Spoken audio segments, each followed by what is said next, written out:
My husband is a top pharmaceutical expert in the country.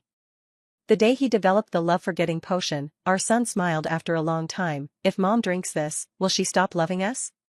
My husband nodded resolutely. When Lucas brought that cup of dark green tea to me, I understood, they were about to make their move. I didn't take the tea, I just silently watched Lucas, tense and expectant. 15 years have passed, and I have never looked at him with such dead silence. I knew what that cup of tea was. It was the latest product developed by my husband Edward's pharmaceutical company. Called Forget-Me-Not Water. A straightforward name, those who take it will no longer feel love for their dearest. And I, truly, love Edward, love my son. A master once said I have a heart as clear as crystal, deeply emotional, and that I would hollow myself out in the wear and tear of feelings. Those words hit the mark. I accompanied Edward from the dim basement to the company's office, a journey of 18 years. In the meantime, we had a son, Lucas, and I watched him grow from a helpless infant to a spirited young boy, 15 years in all. They are my everything. I love them with all my heart, instinctively and deeply. But when Lucas was 8, Edward's first love reappeared. She coiled her jet black hair, wearing a pure white long dress, her eyes smiling gently, the corners of her mouth curved as she lightly waved at Edward. Silly boy, you're not as handsome as you used to be. Edward was instantly captivated. Though he had long since achieved success and fame, he couldn't resist this moment bathed in moonlight. He had clearly said he hated that first love the most, because she chose going abroad over him. It was me who saved the desperate him from the bridge, who accompanied him step by step out of the basement, and who firmly took the highest position in the corporation. My son Lucas was also captivated. Since childhood, he had been a reserved and cold person, intelligent, calm, very much like his father. But when her husband's first love touched his head, he blushed shyly and sweetly called out, "Sister Grace." His sister Grace easily captured the hearts of both father and son. They became an inseparable family of 3, while I became an insignificant outsider. I threw tantrums, was hysterical, and cried through the nights. But all they said was, "Don't act like a country bumpkin, it's embarrassing." His first love, Grace, didn't call me a country bumpkin, she left a letter, saying she was giving this home back to me. She deliberately handed the letter to Edward. Then she left without a word and never came back. Her departure did nothing to save my family. My family completely fell apart. Edward clutched that letter tightly, his eyes bloodshot, calling me an unreasonable shrew who drove Grace away. Lucas ground his teeth, slammed his backpack hard on my head, and swore he would never recognize me as his mother again. By this point, my home was devoid of any trace of life. Edward had moved to live at the company, not sharing a room with me for 7 years. Lucas, too, had gone a full 7 years without taking the initiative to acknowledge me, let alone call me Mom. Now, he was pouring tea for me. His face was filled with hopeful anticipation as he watched me drink that cup of oblivion. The dark green tea swirled gently like a whirlpool. Lucas's hands holding the cup were unsteady. At 15, he still retained a touch of youthful innocence. I laughed at myself bitterly. What kind of tea is this? Actually, I knew it wasn't tea. It's just that I probably wasn't ready to give up.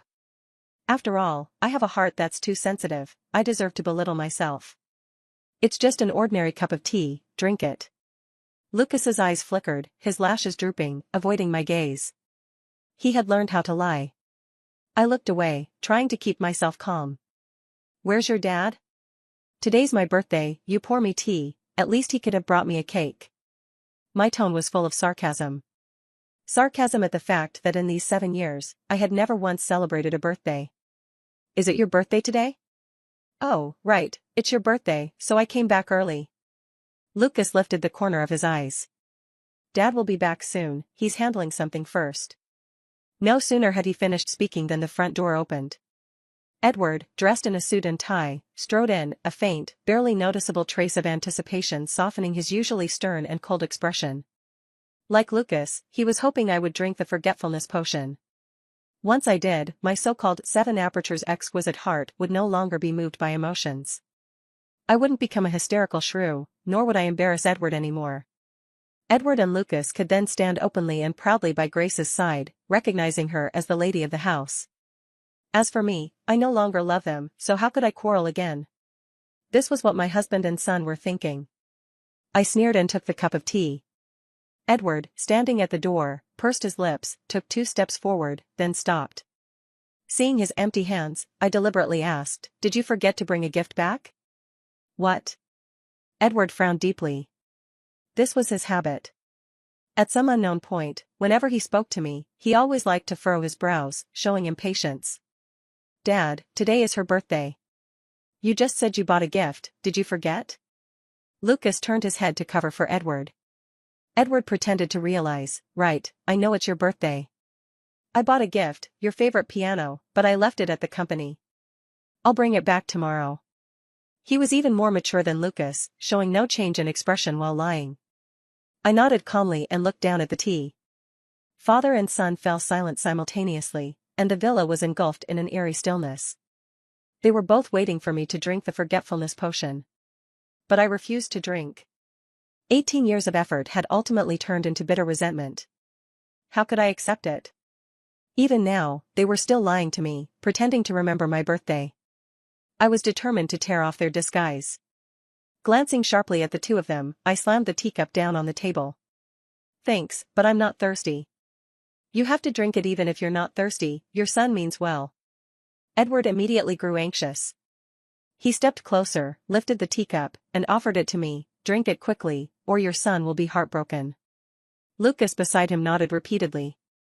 I wanted to laugh out loud mockingly. I taunted him more and more. "No rush, it won't stop you from being lovey-dovey with Grace, right? She's waiting for you, isn't she?" I had long guessed that Grace had returned to the country, otherwise, how could Edward have moved into the lab, working day and night, tirelessly developing the love potion? Edward's face changed drastically, his fingers clenched instantly. He finally realized I was deliberately trying to disgust him. I knew exactly what was in that cup of tea. Even Lucas's still youthful face turned slightly pale, his eyes full of guilt. I sneered, don't panic. I just want to know if this was something you and Grace had planned all along?" "The forgetting water has been in development for years. I was probably caught in their scheme long ago. They really went to great lengths to get rid of me." Fine, since you already know, I won't hide it anymore." Edward quickly composed himself. He was always a cold person, never controlled by his emotions. Now, he laid his cards on the table. Edward stared at me, his words laced with resentment. 7 years ago, we were already considering this. You only have yourself to blame, you're utterly unreasonable, a downright shrew. As for me, I won't abandon my wife of many years, and our son can't sever the blood ties between us, so using the forgetting water to make you normal again was the best solution." "Back to normal? So loving you all was abnormal, huh?" "Ha ha ha, interesting, really interesting." I gave a thumbs up, a like. Edward had never seen me so brazen, he was infuriated and embarrassed. Why the sarcastic tone? "Things have come this far, I don't want to say more. Drink up." He pointed at the tea, issuing his final ultimatum. Lucas stood firm as well. "Drink it quickly. If you do, I'll still recognize you as my mother. If not, we sever all mother-son ties." "Well, that's just perfect. Although, suddenly I felt a bit thirsty." "Then I'll drink it." I sneered and lifted the forgetfulness water. I had no doubts left, no love left. It was time to drink. The father and son grew tense, staring at me without blinking, their eyes full of eagerness and expectation. I did not disappoint them and drank it all in one gulp. Let this cup of water tear apart my delicate heart. I am going to abandon you. The bitterness of the forgetfulness water stirred a dizzy haze in my mind. I slept for 2 days and 2 nights. On the morning of the 3rd day, I opened my eyes. I was lying on the familiar big bed, everything around unchanged, and it seemed I was still the mistress of this home. Glancing at the clock, it was 7:35. I was shocked, quickly got up, and hurried to make Lucas's favorite breakfast. I froze after running a few steps. What am I doing? Maternal love is truly great, yet it also confines me. But once I suppress that instinct, an indescribable disgust wells up inside me. Especially when I think of Lucas's expressionless face every day and his 7 years of rejection toward me, the disgust in my heart grows even stronger. What kind of thing is he? I'd be better off giving birth to a piece of char siu. Turning back to my room, I threw open the window that had been shut tight for years. I had once been depressed, closed off, and deeply hated the morning sunlight. This was the first time in many years I opened the window. Sunlight poured in, and I squinted as I looked outside, seeing the roses I had planted with my own hands. Colorful, lush, and radiant. I still remember when I planted those roses, Edward holding me affectionately and smiling. "Vivian, you are my rose, blooming brilliantly in my life, filling it with the songs of birds and the fragrance of flowers." I furrowed my brows, suddenly overwhelmed by a wave of nausea. How disgusting. I had clearly been moved to tears before, returned with a passionate kiss. I quickly shook my head, driving away those sickening images. I am not anyone's rose, I am my own rose. I won't bloom brilliantly in someone else's life, I will admire my solitary beauty in my own life. I smiled softly, a surge of unprecedented passion and vitality stirring in my heart. This is the feeling of rebirth. Forget-me-not water really works. I ran to the makeup vanity like a young girl and began to fiddle with it. I hadn't worn makeup for many years because Edward never took me to any more evening parties, and Lucas never allowed me to go to his school. I had long since become a secluded, resentful woman, losing all interest in luxurious cosmetics. But now, that interest had returned. Half an hour later, with my hair pinned up, I looked at my fiery red lips in the mirror and thought of the vibrant, blooming roses. I, Vivian, still possessed my charm and grace. Opening the wardrobe, I tried on those custom-made, high-end clothes one by one. Many of them were gifts from others, ones I had never even touched before. But now, I not only touched them, I wore them. In the end, I chose a white evening gown, wrapping myself up like a blooming rose. It looked truly beautiful. "Vivian, you really do still have that charm." I teased myself quietly, but couldn't help recalling the past. My favorite thing to wear used to be white dresses. Edward loved my white dresses just as much. He said the time he loved me the most was when I played the piano in a white gown at the school's New Year's Eve party. After marrying him, I still liked wearing white dresses, wearing them just for him. Until his first love came back, also with her hair up, also in a white dress. In an instant, I became a substitute. Chuckling twice, I hurried up to the piano room on the third floor. It had always been cleaned and maintained by the housekeeper, but I hadn't been here for years. Because ever since Grace appeared, I never played the piano again. I gently touched the piano keys, feeling as if I were in a dream from another life. The door was pushed open, and Lucas called out to me irritably, "Hey, you're awake? Why aren't you making breakfast yet? Don't you know I'm in a hurry to get to school?" There are quite a few nannies at my home, but I've always been the one to make breakfast for Lucas. Because he only likes the breakfast I make, even though he hasn't acknowledged me for 7 years, he never resists the porridge, fried eggs, and pastries I prepare. I glanced at him twice and spoke coldly, "Are you without hands? Can't you make it yourself?" Lucas was stunned on the spot, then a joy he couldn't hide welled up in his eyes. "You don't love me anymore? The forgetting fruit really works." "Of course." Seeing me nod, Lucas immediately called Edward. "Dad, she's awake, and she really doesn't love me anymore. I found out as soon as I tried. We're finally free." He said this as he hurried downstairs. "Sister Grace is with you? I'll go see her right away. I want her to come to my parent-teacher meeting." The piano room finally fell silent again. I sat down calmly, ready to play a piece to find my touch. I loved playing the piano, and my greatest dream was to become a renowned pianist. But for Edward, I neglected my own talent, dedicating everything to him. In the toughest times, I even sold my piano, just to raise some money for him. Just as I was about to press a key, Lucas came back, holding up his phone towards me. "Dad, Grace, look, she's got her hair up and is wearing a white dress, isn't she imitating Grace?" Lucas looked displeased. "No wonder I felt something was off earlier, it turns out she's become a copycat." He was on a video call with Edward and Grace. In the video, Edward sat on the bed, shirtless, completely at ease. Grace, on the other hand, wore pajamas and couldn't help but smile at me. She really was an innocent little cutie. Even though she was about the same age as me, she still radiated that youthful charm. I frowned, and Edward spoke up directly. "Vivian, what are you doing?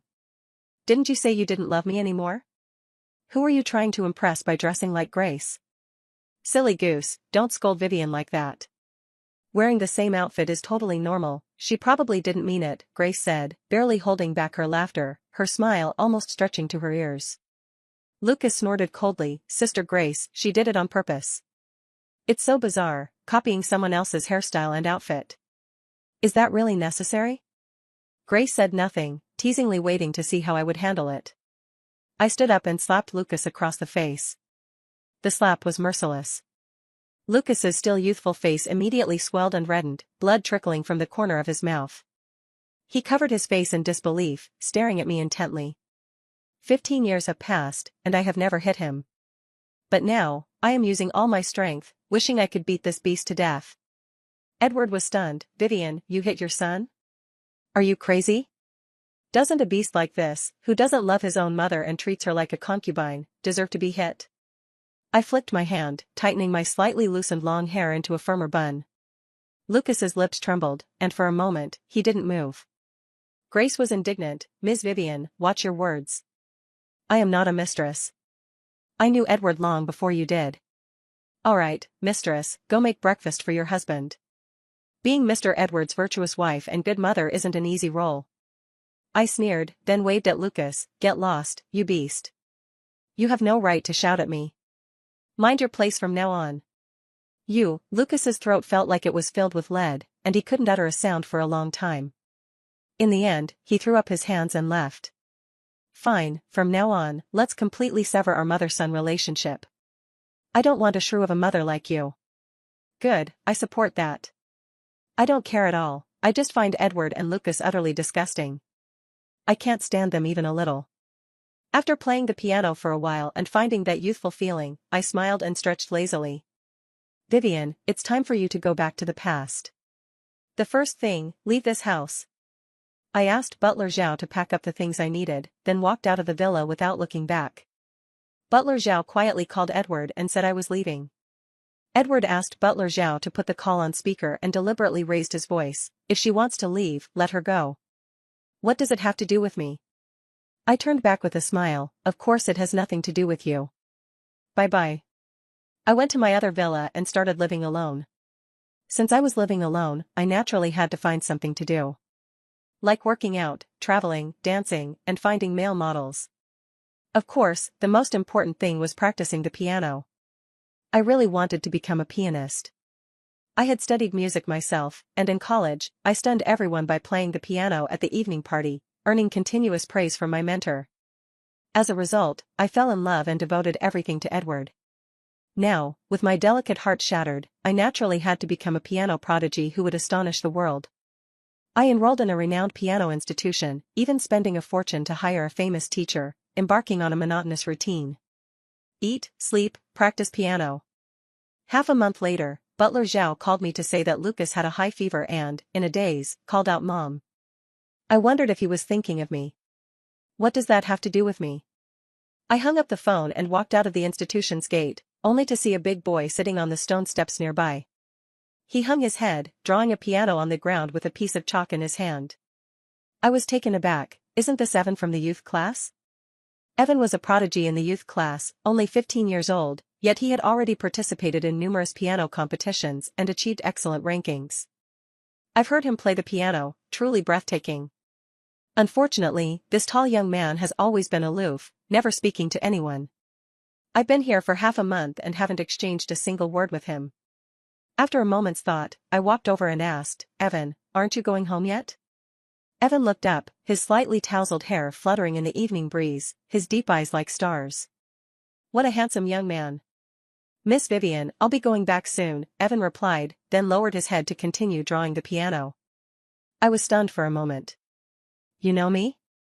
Yeah, you're the best player in the adult group. I often listen to you play the piano. Evan nodded. I couldn't help but smile. Let's exchange ideas sometime. I think you play very well too. I extended an olive branch. Evan shook his head bitterly. No, I've already quit. Why? Perhaps it was my concern that moved him, as he eventually confided in me. It turned out that his parents had encountered a financial crisis. Their once comfortable middle-class family had become destitute overnight, and naturally, they could no longer afford to support his piano practice. Moreover, he was not their biological child but an adopted orphan. Under these circumstances, his foster parents were even less likely to support his piano lessons. I'll support you, but you have to give me half of your future competition prize money, I said, extending my hand. Evan blinked and stood up. After a moment of hesitation, he grasped my hand. All right, all the prize money from the competition is yours. Life is truly strange. Suddenly, I have a little brother. And he's the same age as my son. Before long, this piano enthusiast little brother became close with me and, without any hesitation, came to my house and took over my music room. I watched him while eating an ice cream cone, thinking he was very much like Lucas. Both were aloof and intelligent, about the same height, and even their appearances were top-notch. But Lucas is an ungrateful wolf. And Evan is like a lone wolf wandering in the dark night. When I practice the piano, this lone wolf even goes to sweep the floor and cook. By the time I finish practicing, the house is spotless, and the dining table is already set with a full spread of dishes. Sis Vivian, dinner's ready. Evan didn't say much, he untied his apron and helped serve my food. If you were my son, I'd be grinning from ear to ear. I joked, sitting down without ceremony. Evan paused, then blushed shyly. He was truly adorable. I felt like being a mom again. I was quite good at this mom thing. 3 months later, with my support, Evan entered the National Middle School Piano Competition and won first place in one fell swoop. On top of that, with his upright posture and handsome looks, he became popular on short video platforms. As his mom, I also made an appearance and became the person he was most grateful to. That night, the phone rang. It was Butler Zhao. Madam, I heard you acknowledged a son outside? That's not very appropriate. The young master was furious today and even overturned the dining table. Lucas furious? What does it have to do with me? I admit it, but not just one, it's 100. Ah? Madam, are you serious? The young master's mood really isn't right. I feel like Grace doesn't really want to treat him like her own son. Many times, she seems more annoyed by him. Butler Zhao carefully chose his words. And Mr. Edward doesn't seem happy either. Last night, I saw him sitting in the living room, staring at your photo for a long time. He actually wants you to come home. TCH, stop talking, it's starting to make me nauseous. Everything about Edward has nothing to do with me. No need to report to me anymore. I'm someone who drank the forgetfulness potion, I really can't love them anymore. I'll keep being a mother to Evan. Half a year later, he rose to fame overnight at the International Middle School Piano Competition, clinching the championship in the Asia Division. I was so overjoyed I couldn't stop smiling, hugging my good son and planting 2 big kisses on him. Evan's face flushed red, shy like a blushing rose. I encouraged him, keep up the good work and aim for the Clybourne International Piano Competition at the end of the year. If you win there too, that would be truly prestigious. The Clybourne International Piano Competition is a grand event in the world of piano contests. I had wanted to compete when I was in college, but unfortunately, Edward beat me to it. Evan blinked and suddenly suggested, Vivian, I'm not in a hurry. Actually, you should go for it. I think you play better than I do, you can definitely win an adult category award. His words left me stunned for a moment, and suddenly I felt as if the clouds had parted to reveal a clear sky. Yes, why shouldn't I go for it? The 18 years of repression and torment seemed to have long since eroded my dreams and fighting spirit. Deep down, I felt I didn't deserve to have dreams. Alright, I'll go face the world's best. I began to dream again. I practiced like crazy, ruthlessly compressing my time between home, work, and the studio, over and over again. For example, I cut down on meal times, reduced my sleep, increased my practice hours, and time spent looking for male models. Forget it, no more looking for male models.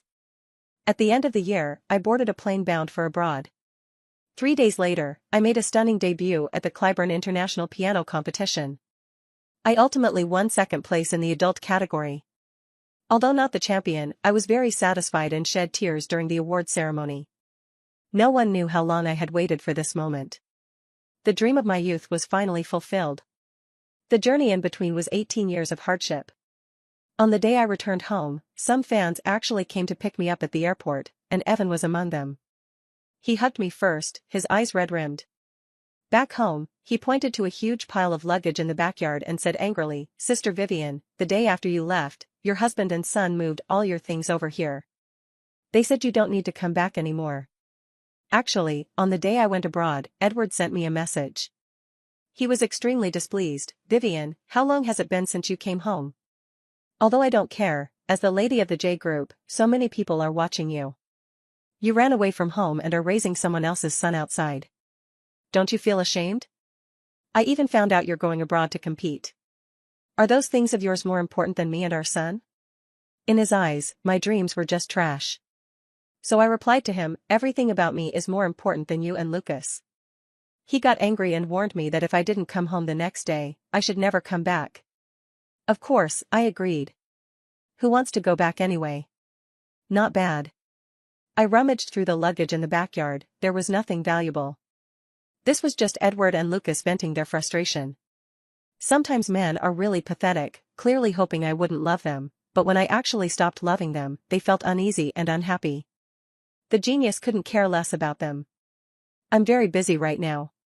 Since I made a stunning debut and became famous in the domestic piano scene, not only have people come to visit me, but I've also been invited to perform. I mostly declined, but then I received an invitation from my alma mater. The university president personally sent the invitation, asking me to attend the centennial celebration. This was something I couldn't refuse, so I agreed immediately. Evan went with me. As we walked along the campus paths of my alma mater, he looked full of admiration. I told him many stories from my school days, but unexpectedly, I saw a familiar figure ahead. Edward, Lucas, and Grace. The three of them were walking together, with Edward looking quite boastful as he talked to Lucas and Grace. I immediately took Evan aside to avoid running into them. As the trio came closer, I heard Edward's voice. This time my alma mater invited me to give a speech, so I thought I'd come to unwind a bit and have a good chat with the juniors, Edward said confidently, probably driven crazy by worries at home and seeking a sense of presence at school. Little dummy, you're amazing. Your alma mater actually still remembers you, Grace said with admiration. Edward was quite pleased, of course they remember. Actually, they've invited me in previous years too, but I always declined. This time, seeing that you wanted to come, I agreed. Wow, that's impressive, truly worthy of being my man. Grace said, affectionately linking her arm with Edward's. Edward smiled gently and suddenly sighed, Grace, if only Vivian could be half as sensible as you. Although you always cause trouble, you know how to provide emotional value, which is what men like the most. Really? Then you can't scold me anymore, you have to love me forever. Grace took the opportunity to make a demand. Edward was both amused and helpless, and could only nod. I sneered, Grace really knows how to handle men. Actually, Steward Zhao often sent me messages, calling Grace a menace, not only a menace to Edward but also unfriendly to Lucas. The father and son often had complaints about her. But now it seems Edward and Lucas are still inseparable with her. Is this the way a bitch manipulates people? Impressive. Dad, you and Sister Grace stand under that tree. I'll take a photo of you and send it to Vivian, Lucas, who had been silent all along, suddenly suggested. Edward immediately frowned. Why?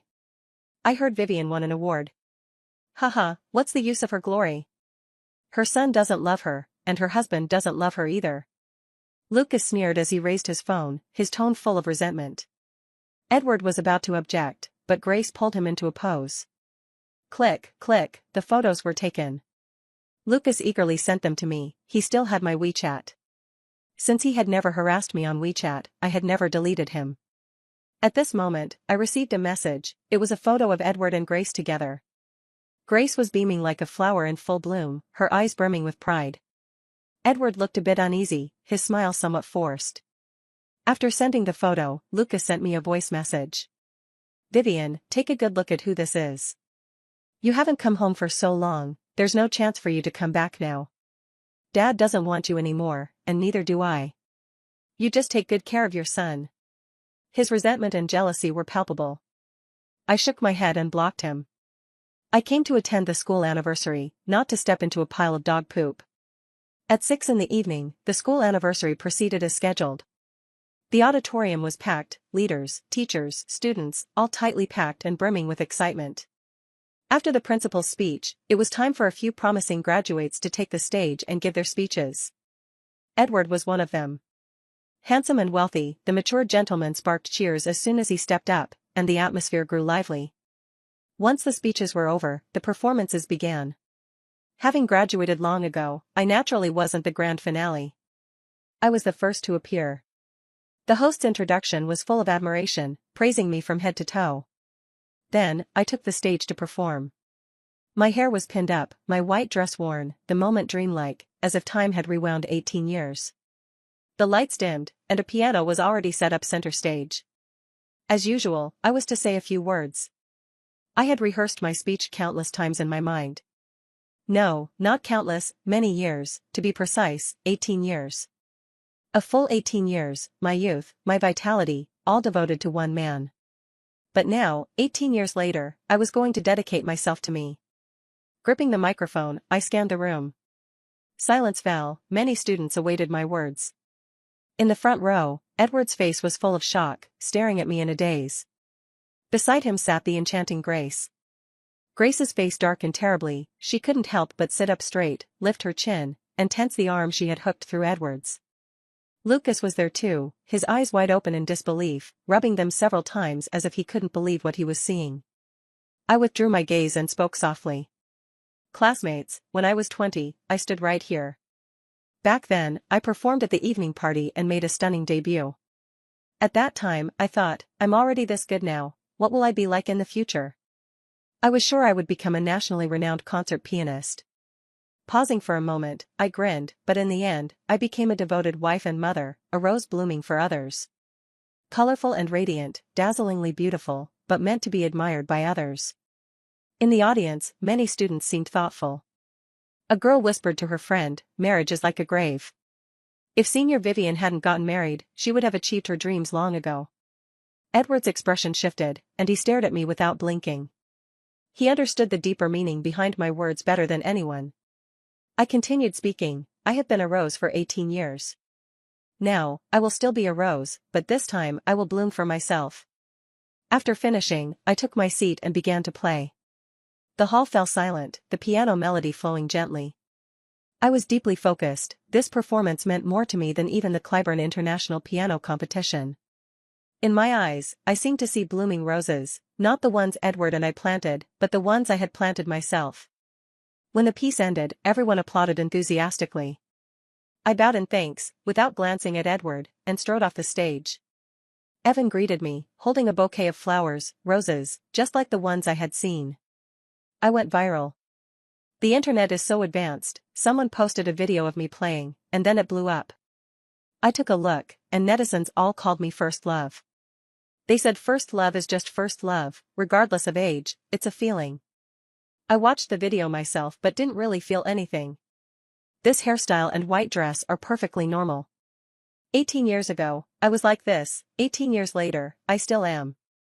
Housekeeper Zhao came to see me again. She was bringing good news. "Madam, you are the real first love, so beautiful." Do you know, after Mr. Edward came back, he quarreled with Grace and even told her not to wear her hair up or wear white dresses. Housekeeper Zhao said with glee. I was completely confused. Why? I don't know, but I think Mr. Edward has finally woken up. You are the true first love. What is Grace? She's just a pretentious bitch, a copycat, a substitute. But what does that have to do with me? I nodded in understanding and then invited Housekeeper Zhao to stay for dinner. She was so anxious she was practically smoking. What are you still eating for? Madam, hurry back, take this chance to drive Grace away and regain control. I laughed out loud. Go back and be a rose blooming for someone else? No, I'm busy planting roses. I rolled up my sleeves and headed to the backyard. The rose seedlings were already prepared, I was going to plant them one by one. Butler Zhao was helpless and had to make another trip. I ignored her and focused on planting my roses. Halfway through planting, the small hoe was taken from me. Turning my head, I saw Edward standing beside me, wearing a white shirt and holding 2 straw hats, smiling. Seeing me look at him, he affectionately placed one of the straw hats on my head. Silly, don't get sunburned. Many years ago, when we planted roses together, he was just like this. Wearing a white shirt, somehow he had found 2 straw hats. We each wore one, laughing under the sun as we planted clusters of roses. Now, the scene replayed itself, as if nothing had changed. Only. I felt like vomiting. Really wanted to throw up. I gagged once, immediately stepping back and brushing the straw hat off my head. Edward's smile froze. He stood there stiffly, and after a long moment, he composed himself and casually picked up the straw hat, continuing to smile at me. Vivian, it was my fault. I'm sorry. He spoke with heartfelt sincerity. Your performance shook my heart. It turns out the first love I couldn't let go of was right here all along. Compared to you, Grace is simply a joke. He took 2 steps closer, a light shining in his eyes. Do you know? When you truly stopped caring about me, I found life dull. I don't understand why. Until I saw your performance, saw your updo and your white dress, I felt like I was looking at you 18 years ago. It turns out you are the first love who has haunted my soul, and Grace is just an empty shell without a soul. He stared at me unblinkingly, his eyes filled with an unspoken tenderness. I've driven Grace away, and even my son doesn't like her. Can you come back to me? Can you play a piece for me? Damn you. I pulled out my phone to call the police. Edward wasn't afraid, instead, he smiled indulgently. You're still angry? It's my fault, and our son is completely wrong too. Come home, we'll never be apart again. I said nothing, just called the police. Before the police arrived, Evan showed up and stood protectively in front of me. Edward was unfriendly to him, scolding coldly, Kid, you should leave. Vivian is not your mother. I recognize her as my mother, Evan said calmly and firmly.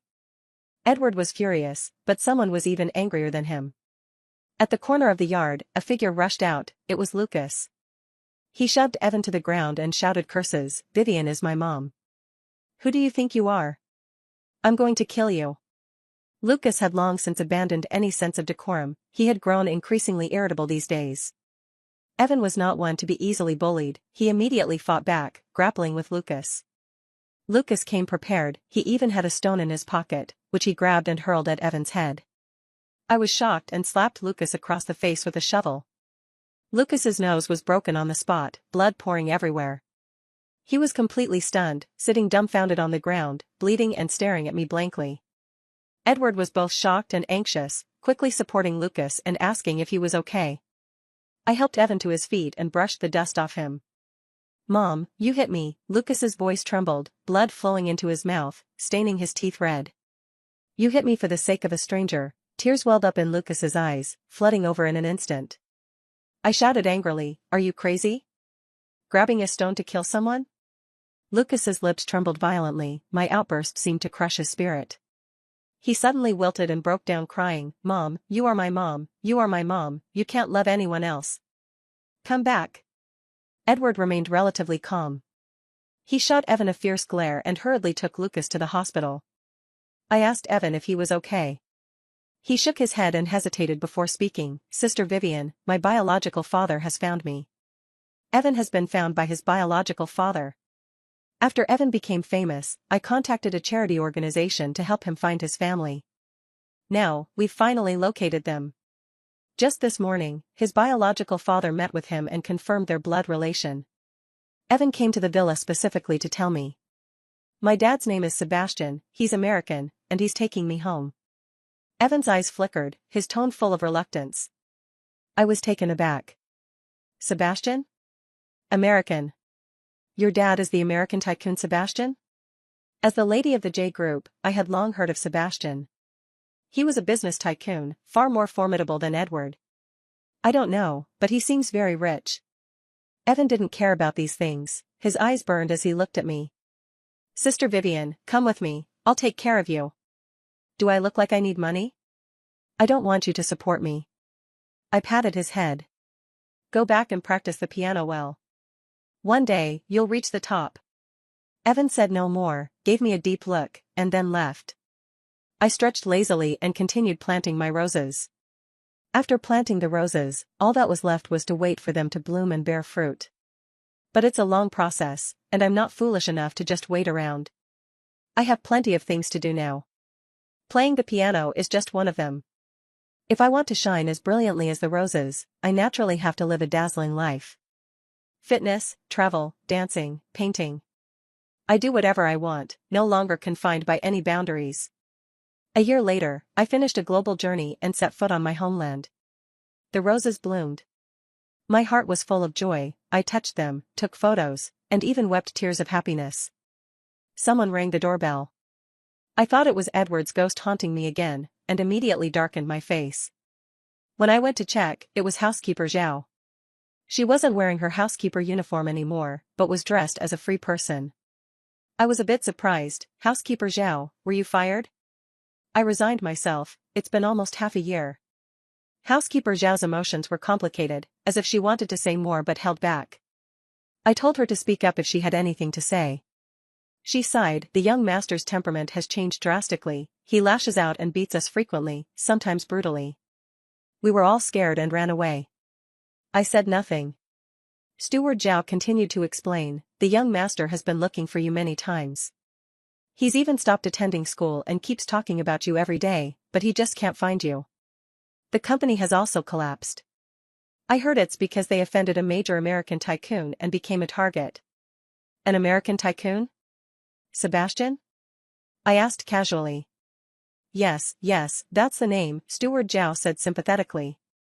The young master went to America and reportedly beat the tycoon's son into the hospital. That's how the two families became enemies. Evan was beaten and sent to the hospital? I couldn't help but worry, is the big boss's son okay? What could possibly be wrong? The one in trouble is the young master. I feel like he's going crazy, depressed, manic, sometimes even Mr. Edward gets hit by him. Xiao Zhao shook his head, Mr. Edward's health has collapsed. He's overworked, under immense pressure, turned into a sickly wreck, and simply no match for the young master. Ah, a tragic family drama. Looking at it this way, it is indeed pitiful. But what does it have to do with me? I even wanted to laugh. Forget-me-not water is truly powerful, my heart of 7 apertures and exquisite clarity no longer stirs with any emotion. However, I still went to Edward's house. After all, there was one more thing to do. By the time I arrived at Edward's, it was nearly evening. The entire villa was silent, not a single light was on. All the maids were gone, but the front door was open, and voices of scolding could be heard from inside. I stepped closer to listen, it was Lucas's voice, now hoarse. Edward, I don't recognize you as my father. You drove Mom away, and because of you, I have no mother. Lucas shouted as he smashed things. I peeked in and saw him with disheveled hair, his thin body full of rage. Edward sat on the sofa coughing, his back bent, temples graying, looking as if he was nearing the end. He struggled to maintain his dignity. Lucas, show me some respect. I am your father. Nonsense, it's all your fault. You kept a mistress, drove Mom away, and you even developed that love potion. You deserve to die. Lucas shouted angrily. Edward trembled with rage, flinging the teacup across. Lucas was splashed in the face with water and completely lost his temper. He lunged forward, pinning Edward down and beating him. He was bigger and stronger than Edward, who was no match for him at all. But Edward refused to back down, and the two father and son came to blows, blood spilling in an instant. I shook my head and walked in slowly. In a flash, both of them widened their eyes, the room falling into a deathly silence. Then Lucas jumped up, wailing loudly, Mom, you're finally back, Mom. He rushed toward me, trying to hug me. I coldly snapped, stop right there. Lucas froze in place, looking at me helplessly, pitiful like a little dog. Mom, I was wrong, it's good that you're back, I knew you still loved me. He babbled on, tears streaming down his face. I looked toward Edward. Edward coughed violently, wiping the blood off his face with force, adjusting his tie. He maintained a ridiculous facade. I looked at him coldly. He smiled at me, Vivian, you've finally decided to come back. It's good that you're back. The three of us, starting over from scratch. No. I refused outright, pulling out an agreement and tossing it to Edward. Edward took it, his pupils dilating, trembling as he read aloud, divorce, agreement. No divorce, I won't divorce, I can't be without you. I'm just informing you, not discussing it with you. I turned and walked away. Notification done, now it's up to the lawyer. The two father and son chased after me simultaneously, and I shouted sharply, stop right there. The two of them stopped at the same time, not daring to offend me, only able to plead incessantly, Vivian, don't treat me like this, I know I was wrong. That bitch Grace was driven abroad by me, she's living a miserable life, I want to prove to you that I really love you. Lucas then dropped to his knees with a thud, tears streaming down his face. Mom, please stay. I know I've broken your heart, but the forgetfulness potion doesn't work. You must still love us. Yes, yes, yes. Edward ran over, his eyes burning as he pulled out a crumpled experiment report. Vivian, look, the forgetfulness potion is ineffective. This product is a failure. You must still love us. Tell me, how can you forgive me? I fell silent. The father and son were also quiet, watching me with tense anticipation. Just like back then, when they tricked me into drinking the forgetfulness potion. At first, they hoped I wouldn't love them. Now, they hope I will love them. How ridiculous. I laughed softly, sighing lightly. Why don't you understand? Whether the forgetfulness potion works or not doesn't matter. The moment you tricked me into drinking it, it had already taken effect. There was no need for me to actually drink it, it had already worked. 18 years of effort and suffering materialized in that instant. Even if I haven't been drinking, I don't love you anymore. I left those final words behind and walked away with a carefree air. Behind me, desperate sobs echoed. I went to visit Evan. He's thriving now, the son of a wealthy American tycoon, having risen to great heights like a phoenix. Yet, he remains just as eager to learn.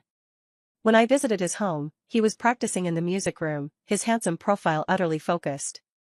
I sat quietly waiting, and he only came out after an hour. The moment he saw me, he blurted out, "Mom." I chuckled softly, and he blushed deeply, awkwardly moving closer. "Sister Vivian, you're here." "Here to see my son," I teased. His face turned even redder. I stopped teasing him and got straight to the point. The Elizabeth piano competition at the end of the year is about to start. Are you going? Of course I am. I'm going to win the junior division. Then I'll take the adult division championship. I haven't wasted a single day lately. We exchanged a knowing smile, perfectly in sync. After the meal, Evan wanted to surprise me. He took me to the backyard of the villa, where the large yard was filled with blooming roses. It is the time of August, when the roses are in full bloom. Red, yellow, white, a dazzling array of colors, pleasing to the eye. Each color carries its own language of flowers. Red represents passion and courage. Yellow symbolizes youth and beauty. White stands for purity and nobility. But no matter the color or the flower's meaning, it represents only itself. It quietly blooms here, leaving a vivid mark on its own life. This is the rose that admires its own solitary beauty. It is magnificent, radiant. And it rightfully should be magnificent, radiant. The end.